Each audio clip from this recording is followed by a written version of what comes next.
Hello, everyone. Good morning, good afternoon, good evening, whatever time of day it is where you are. I hope you're having a wonderful day. I am Bliss Alexandria, Master Abundant Life Coach. And today, what I wanted to talk about was one of the greatest lessons that I learned in life, and that was that not everyone is going to like you. Not everyone is going to like you. I learned this lesson when I was 16. I was hospitalized when I was 16 with a serious illness for about a month. I was in the hospital for about a month, and during that time, I was also using a wheelchair, and I had all the wires and all that sticking out of me. I looked like an episode of Grey's Anatomy during that time. And one of the things that stuck out to me during this time was that those I expected to see didn't visit me. But on the flip side, I did see a lot of people who I didn't expect to see.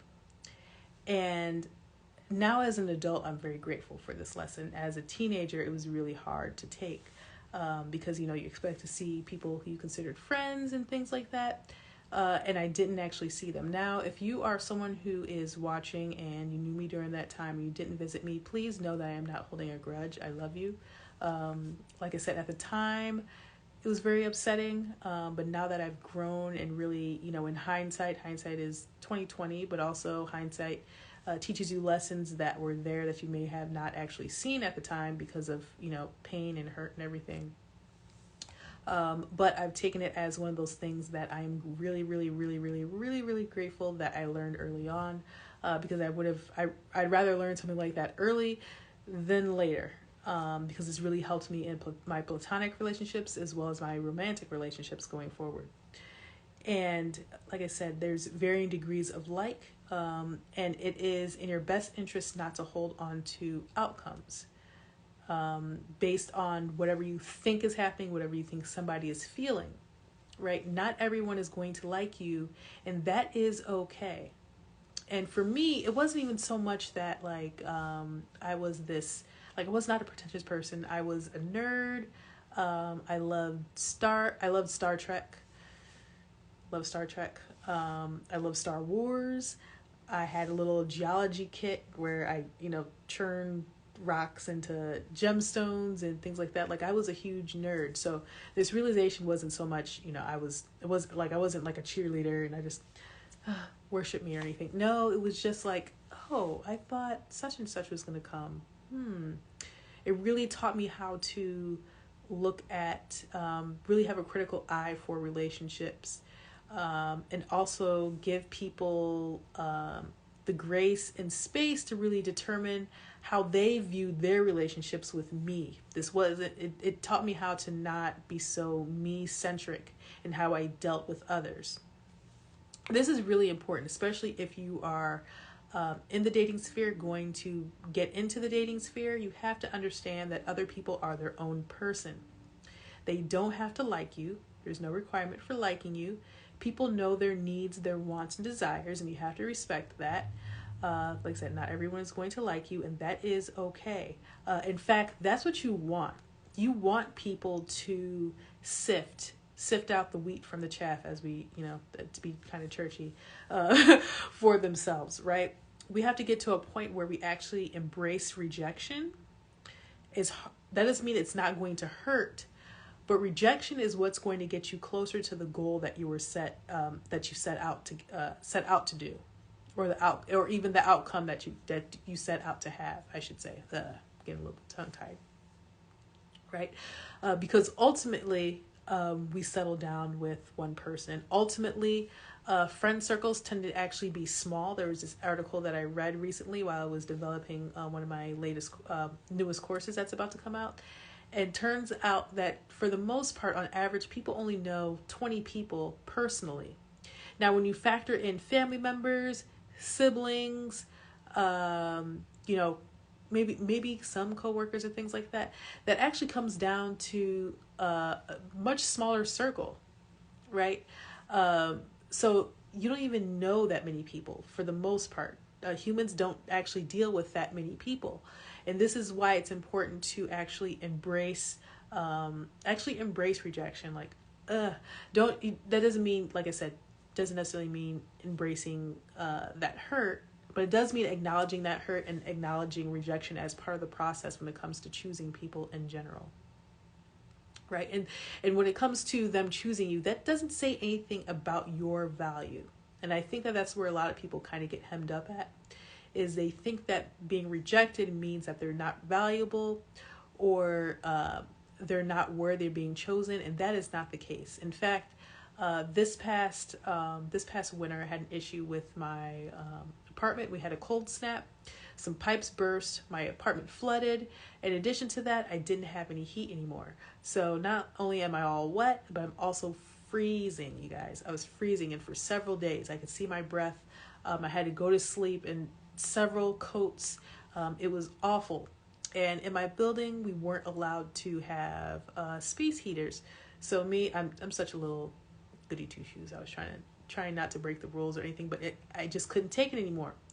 So I ordered a little $30 or $40 space heater from Amazon, right? And so Amazon, you can see their tracking, and I was getting more relieved and happy. I was like, oh, I'm about to be so warm, and just I see their stuff is about to be so warm in like an hour or so. And so finally it gets delivered, and I'm just like, yes, it got delivered. And so I go downstairs to go and get my package, and I notice it's not the right size. All right, it's not space heater sized, and I'm just looking at it like, what was delivered exactly? And so I go and I look at the package, and I realize the package is actually a tablet. It's an iPad. And so I'm like, this isn't what I wanted. This isn't what I need. What I needed was my little $30 or $40 space heater, because I am freezing. I didn't need a, $1,000 tablet, whatever it was. I don't need a $1,000 tablet. I recognize that the tablet is very expensive. I know it's very expensive. I know that somebody's kicking themselves because they received some little dinky space heater, right? But what I needed at that moment wasn't that. It was the space heater. The space heater was worth gold to me at that time, right? And we have to realize that that's the same thing that people are doing when they're choosing and rejecting. This isn't to say that you're not a valuable person or anything like that. When they choose and reject, it's based on their needs at that time. And we don't have a right to say what someone's needs are. We don't have a right to say that you needed to choose me because of this reason. No, there's varying degrees of like. People are, it is up to them whether they want to deal with you or not. And again, I keep saying this doesn't mean that it's not going to hurt. It is going to hurt as a person, because humans, we like to be chosen. We are communal. We like being around one another. We like hanging out with one another. We like pairing up, like I said, when it comes to relationships, things like that. It's just human nature. So it is going to hurt, but at the same time, we need to embrace that this is part of the process. And just because you're not what someone needs doesn't mean that you're not what another person needs. And the more that we hold on to that, or hold on to or get hung up on that one person who didn't desire us or determined that we weren't part of their needs, that's keeping us from, who actually is for us. I mean, how many of you, myself included, how many of you out there have been hung up on someone who in one way or another expressed that you are just not an important piece of their life, right? And how much time that that took away from actually getting to the person who actually did choose us right off the bat, right? And so I really want this to serve as a reminder, especially women, young women. And I mention this a lot, being in church, it kind of seemed like a given that, if I do XYZ, if I'm this model of purity, God will supply me with a husband and we'll live happily ever after. And like, no, people have their needs and wants. This includes men. All right. I'm glad that you're beautiful. I'm glad that you're smart. I'm glad that you have degrees and all that. But if it's not what somebody wants and desires, it's just not what they want and desire. And you have to be, you have to, what's I'm looking for? Word I'm looking for. You have to respect that. And you have to, even if you don't understand it, you have to respect it, right? Why is my strap on? Even if you don't understand it, you do have to accept it. And once you do that, that leads to better outcomes for you. And that is how I move now. There was a time where rejection and somebody not liking me, like, really weighed on me. Like, it really, really weighed on me when I realized that person either didn't like me, didn't accept me or anything. But like I said, you're not for everybody anyway. All this attention is going where? What has attention in and of itself done for you? Nothing. I mean, it may feel good for 30 seconds. I'm not going to lie. I do notice that. But like, I do notice when others notice. But like, oh, hi. But ultimately, it doesn't do anything, right? What we're trying to do is get to a point where we're really able to suss out, where we're really able to understand ourselves and get those connections, make those moves that are actually in our best interest, rather than pining and wishing and hoping for someone who wanted the space heater versus the iPad, because the space heater is what they needed, even though the iPad was, however much money, right? It really just comes down to how that puzzle piece fits into someone's life. Okay? And the best thing that you can do is just be you, be the best you, so that when that adjoining puzzle piece comes along, you both see, okay, this is why all this time and all this rejection and this, that, and the other had to happen, right? So hopefully this really helps someone. This message really helps someone when it comes to kind of understanding this concept. Like I said, I'm glad that I learned how people kind of move and operate when it comes to this topic and specifically, while I was still quite young. It hurt, but it was also very, very necessary.